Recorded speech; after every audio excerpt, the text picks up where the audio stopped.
Yosh, bienvenue sur Manga Corp pour un nouvel achat manga qui a été plutôt dense dans ce mois d'octobre. Je commence tout de suite avec les éditions Kana et le manga Fire Force tome 12. Il s'est passé des petites choses sympas, on a eu quelques conclusions, il y a eu du combat, toujours un peu d'humour, et on a eu un nouveau personnage qui vient de se présenter. C'était plutôt sympa et j'ai pas vraiment de page en particulier qui m'a fait frissonner. C'était un bon tome en soi, on attend la suite avec le prochain arc qui va se lancer, je pense, à la poursuite des piliers.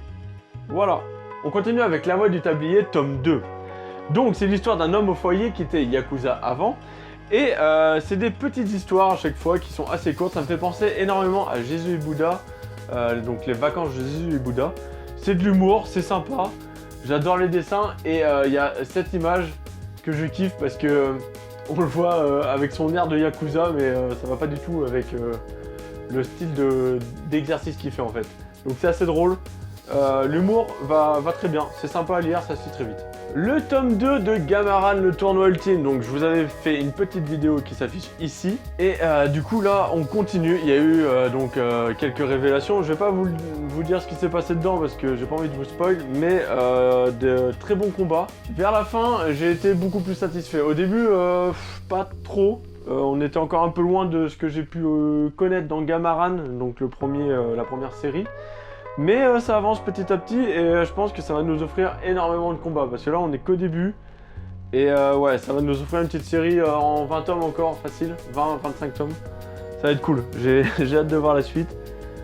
Très bonne série en termes de combat. On continue avec les éditions Pika et leur gros collector de ce mois-ci qui était l'Atelier des Sorciers tome 5. Donc avec une jaquette un peu rose-rouge, qui est ultra colorée, ultra belle comme vous pouvez le voir.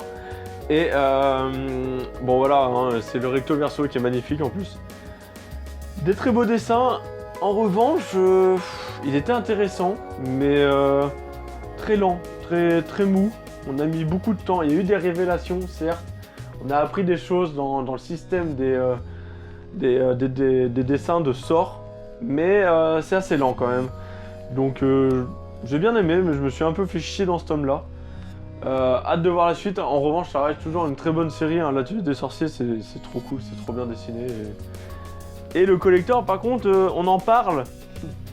Je l'ai vu au Japon, j'ai failli le prendre. Je me suis dit, en France, ils vont l'éditer. Et Pika, ils l'ont fait. Donc ça, merci à Pika. En revanche, 25 €. Ça fait un peu mal quand même. Hein. 25 € pour un collector. Là, on est sur un gros prix quand même pour un manga. Après voilà, c'est un vrai jeu de cartes et c'est pas juste des cartes avec des petites illustrations. Donc hâte d'essayer le jeu parce qu'il a l'air d'être plutôt très cool. On continue avec le tome 3 de Mon Colloque d'Enfer qui est toujours aussi rafraîchissant, toujours très mignon. Les dessins, moi je les aime beaucoup alors que c'est du shoujo, je m'intéresse pas du tout au shoujo maintenant. C'est un des premiers shoujo que j'ai et que j'apprécie beaucoup. Il y a des petits moments qui sont gênants, qui sont mais mignons à la fois. On voit donc Miko qui devient de plus en plus adulte dans sa tête pour essayer de plaire à Matsunaga et Matsunaga qui réfléchit un peu justement sur sa position envers Miko. Donc c'est sympa pour le moment, je sais pas comment évoluent les shoujo d'habitude mais plutôt cool. Par exemple comme cette image qui parle d'elle-même, on voit Matsunaga qui est très proche, qui est proche d'elle sans le vouloir vraiment parce qu'il est juste fatigué. Et elle qui est toute timide et toute gênée, mais qui apprécie le moment. Donc c'est sympa et c'est bien fait. Le tome 11 de To Your Eternity que j'ai attendu un peu. Et j'avais vraiment hâte parce que j'adore cette série, le concept il change beaucoup de tous les autres mangas. Et pour résumer, ce tome, ça a été du combat, du repos, de la manipulation, et c'était ouf en fait, il était trop cool. Comme cette image par exemple, là on voit vraiment toute la fureur de Im, et ça rend très bien. Il a pété un câble après l'annonce de quelque chose de troublant, et du coup c'était très cool de le voir comme ça. Donc hâte de voir la suite parce que ça évolue très bien. Après, j'espère qu'il va pas mettre trop longtemps à se terminer quand même. Je vois pas une série Enfin, je vois pas cette série durer jusqu'à 30 tomes, enfin ça serait un peu long. Mais très cool là pour le moment. Clap de fin avec le tome 4 de Psychobank. Donc on avait fait une vidéo dessus, hein, vous pouvez la retrouver ici. Et j'ai été surpris par cette fin qui était très cool. Donc plutôt sympa de finir sur les chapeaux de roue avec une intrigue qui se conclut parfaitement. Donc voilà, satisfait d'une série en 4 tomes qui se finit bien, hein. Je ne peux pas dire mieux. Le tome 1 de Full Drum, donc je ne sais pas si je vous en avais parlé sur l'Otacha Manga, mais depuis je l'ai lu et j'étais un peu déçu par l'histoire. Niveau graphique, j'adore, mais niveau histoire, ça pêche un peu pour le moment. Donc c'est une série en 5 tomes, donc à voir si ça va pas être mieux quand même par la suite. Mais là pour le moment, ça parle plus des envies de ce garçon avec la manager que de rugby. Et en plus, il a l'air d'être un peu débile, à mettre un peu de temps à comprendre comment fonctionne le rugby. En même temps, il veut pas écouter. Mais on en fera une vidéo un peu plus conséquente si je vois que le tome 2 vaut la peine et si la série du coup en soi vaut la peine de faire cette grosse vidéo. Voilà pour ce tome là. On continue avec le petit tome 32 de Prisonnier Riku de chez Akata. Que dire de plus, hein, Prisonnier Riku, je vous le dis tout le temps à chaque achat manga, c'est une tuerie. Intéressez-vous à Prisonnier Riku si vous aimez les histoires un peu réalistes, mais en shonen. On aborde des points de vue qui sont ultra sympas. On n'a pas de super pouvoir, les mecs sont juste badass, c'est tout. Ils n'ont pas de pouvoir. Et c'est ça qui est cool. Là, on est sur quasiment la fin, on n'est plus qu'à 6 tomes de la fin. Et du coup, j'ai beaucoup aimé ce tome-là, avec beaucoup d'action. Et on vient de tourner une page et on va entrer bientôt dans le nouvel arc, je pense, d'ici le tome 33, normalement avec la prochaine jaquette en plus. Je pense qu'on rentre dans le nouvel arc et ça va être ouf. On va avoir du renouveau et justement une fin qui va être plutôt sympa, je le sens bien. Donc hâte d'avoir le spin-off aussi qui va arriver chez Akata, donc sur l'histoire de Renoma quand il était plus jeune. Voilà. Avec ça, je rajoute cette image que j'ai grave kiffé, avec ce visage de cet assassin à l'origine terrifiant, qui a un visage maintenant d'ange et d'enfant limite. Et dans ses paroles, c'est très cru ce qu'il dit en fait. C'est très dur. Et j'adore en fait le personnage. Du coup, cette image caractérise bien ce tome-là. Il était très sympa. Maintenant, passons aux éditions Kazé avec le tome 11 de Platinum End. Beaucoup critiquent la série parce que elle n'arrive pas à la cheville de Death Note. Alors, on est d'accord, en même nombre de tomes, on est loin de Death Note. Mais là, le tome 11 vient d'appuyer un nouveau personnage assez sympa. Donc, c'est un scientifique qui a une vision des choses totalement différente et un ange assez chelou, voire dégueulasse. Et du coup, c'est le meilleur tome en fait de la série. Il a ramené beaucoup de nouveautés et de peps à la série, donc c'est cool. Franchement, hâte de voir la suite parce que là, ça promet un peu. Ensuite, j'ai pas vraiment d'image à dire. Toutes les planches sont assez sympas, mais pas de truc qui m'a flashé de ouf. Voilà, en tout cas, ce tome 11, il a relancé la série. Clap de fin du coup pour Bestiarius avec le tome 7, une série qui est énorme du créateur de Rainbow. Et putain, ça me fait chier qu'il n'y en ait que 7. C'était ouf, l'univers de Gladiateur avec la romantique et tout, c'était sublime. J'ai bouffé la série et du coup là, ce 7ème tome m'a achevé. Il était génial, les conclusions parfaites, des combats épiques, enfin... des sentiments, des émotions, tout, trop bien. Une très belle conclusion. Pour les images, j'ai celle-là qui m'a paru la plus explicite pour ce tome. Des retournements de situation, ça évoque plein de choses et beaucoup de badassitude aussi dans les combats. J'ai grave kiffé, mais en soi, toutes les planches, elles sont stylées et elles sont comme ça en fait. Donc voilà, c'en est une parmi tant d'autres. Et voilà, on voit le degré de technique de l'auteur pour rendre ses combats et ses mouvements aussi fluides et aussi dynamiques. Donc si vous connaissez pas Bestiarius, intéressez-vous. Et en plus de ça, fin novembre, il y a le petit coffret collector qui sort. Et ça me fait chier parce que du coup, j'hésite à le prendre alors que j'ai déjà la série. Donc à voir. On s'écarte un peu des grosses maisons d'édition et on va avec un indépendant donc qui s'appelle Louis, juste Louis, sur les réseaux sociaux si vous voulez le retrouver, avec ses 2 mangas, Red Flower et Molly and Lucas, qui sont donc Molly and Lucas, une histoire vachement basée sur la robotique, l'intelligence artificielle et tout, donc très très sympa. Et Red Flower qui est plus basé sur les tribus et la vie sans technologie, donc c'est plutôt cool. C'est 2 univers qui sont totalement différents et le style graphique est magnifique.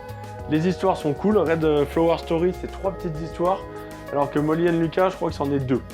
Et j'ai grave kiffé en fait la morale à chaque fois de chaque petite histoire. Elle est ouf, donc que ce soit l'histoire ou le graphique, c'est génial. Intéressez-vous à lui. Et bientôt, Red Flower Story aura une petite vidéo sur la chaîne. On continue donc avec Glénat et l'intégrale de Blue Phobia.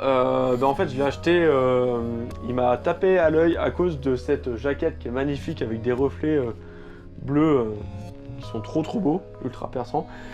Un bleu roi, normalement, hein. Un bleu aussi foncé, c'est un bleu roi. Et l'histoire, au début, du coup, je l'ai pas du tout acheté hein, pour l'histoire, hein, vu que je connaissais pas. Et en fait, en le lisant, j'ai grave kiffé. C'est juste l'histoire d'une tribu qui a une maladie qui est la maladie indigo. Donc ils sont différents des autres humains, ils ont les bras bleus, les jambes bleues et les os en fait qui sont bleus. Et donc les cheveux aussi bleus. Et il y a des gens qui vont faire des expériences sur eux pour essayer de trouver une alternative à l'énergie et donc le nucléaire et tout. Et c'est carrément stylé, donc là je l'explique peut-être un peu vaguement, mais il y aura une petite vidéo, je pense, un minute manga donc sur les réseaux sociaux pour en parler rapidement et essayer de vous faire découvrir cette œuvre un peu plus en détail. C'est vraiment un manga intéressant. Pour une intégrale, c'était très cool, en plus c'est un grand format, j'adore ça. Il se lit ultra rapidement. Petit chef-d'œuvre. C'est très cool qu'ils aient fait ça. Après mon petit chouchou de chez Glénat, le tome 4 de Tokyo Revenger qui était très lourd. On a eu la fin de la mission donc, de notre jeune héros. Et c'est là que c'est fort Tokyo Revenger, ils arrivent à mêler du Furio que j'adore et du retour dans le temps, enfin ils reviennent en arrière, ils reviennent dans le futur, enfin dans le présent du coup. Et c'est génial parce que j'avais peur de ça, des voyages dans le temps. Mais en fait, ça se passe très bien en fait. C'est vraiment génial. Et du coup, une petite image qui m'a fait frissonner vraiment, hein. Je vais pas me le cacher. C'est celle-ci avec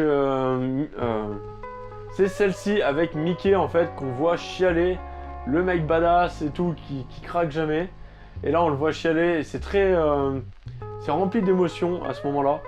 Et quand on est plongé dans la lecture, ça peut faire un petit pincement, on se met à la place de ce personnage et ça marche très bien. C'est ouf, je m'y attendais pas du tout. Et c'est pour ça que Tokyo Revenger marche aussi bien.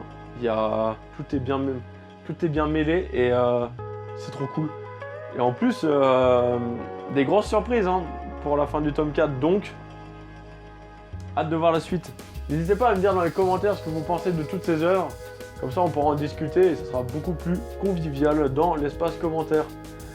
On continue avec le tome 8 de Dr Stone avec cette jaquette qui est ultra fraîche, je trouve. Elle est trop cool. Le bleu là, magnifique. Et bien, en résumé, hein, ça a été. En résumé, ce tome, c'est de la diversion, de l'infiltration, de la construction, un peu de manipulation. Et ça fait le tome 8 de Dr Stone. C'était génial, c'était très cool. Ça s'enchaîne très rapidement, c'est beau, c'est bien illustré comme d'habitude. Voilà, c'est un duo de choc. Boichi et Richiro là, c'est tout bon sur toute la ligne. C'est très cool. Ils ont fait un gros bond en avant avec l'invention voilà, de ce qu'il y a sur l'image. La voiture, hein. Ne me dites pas que je vous spoil, c'est sur l'image. C'était très cool. Après 3 ans d'attente environ, voici le 26e tome de Degreman.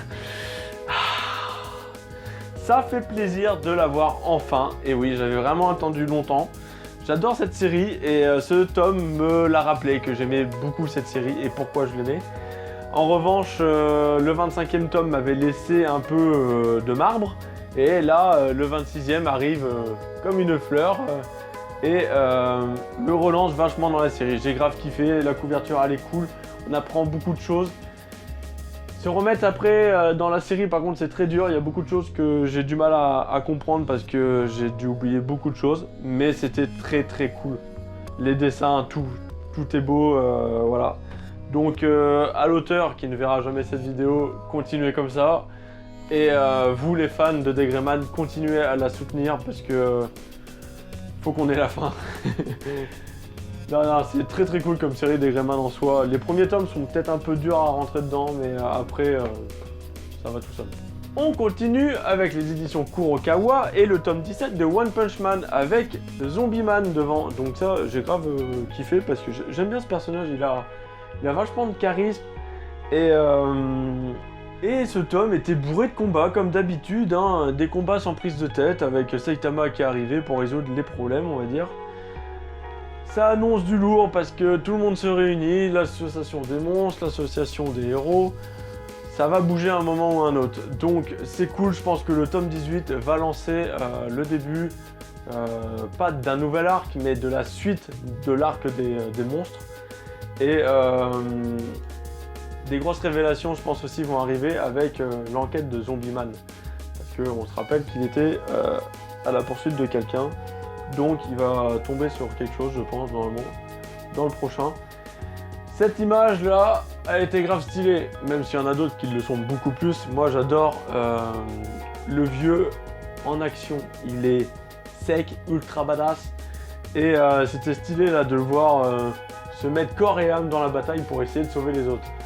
Donc encore de magnifiques dessins de la part de Yusuke Murata. Donc hâte de voir le tome 18. Et pour finir, mon petit achat manga qui est quand même assez conséquent hein, du coup. Hein. Voilà. Je termine avec les éditions Kiun, hein, voilà. Avec Magus of the Library et j'ai grave kiffé. En fait, cette série à chaque fois elle me fait peur. Je me dis putain ouais, c'est une histoire un peu bizarre. Enfin il se passe pas grand chose. C'est lent, mais en même temps ça va vite. C'est lent peut-être parce qu'on a l'impression de lire 2 bouquins aussi, hein, vu l'épaisseur des trucs. Mais en fait c'est grave cool. C'est toujours cool. Là j'en ai pris plein la gueule encore. Ça va vite au final parce qu'on passe des mois, on passe des années. Enfin on passe surtout des mois dans celui-là. Hein. C'est très cool. C'est très très cool. Là on vient de finir un examen, du coup ils ont passé un examen. Et il s'est fait des nouveaux amis, des nouvelles rencontres. Il a prouvé qu'il était capable d'apporter son aide. Tout ça, c'est très très cool. Le héros, il paye pas de mine pour le moment. Mais il va continuer de grandir et je pense que c'est là qu'il va devenir stylé. Bref, la diversité avec les races est ultra intéressante, comme les Krieg qui ressemblent à des chats.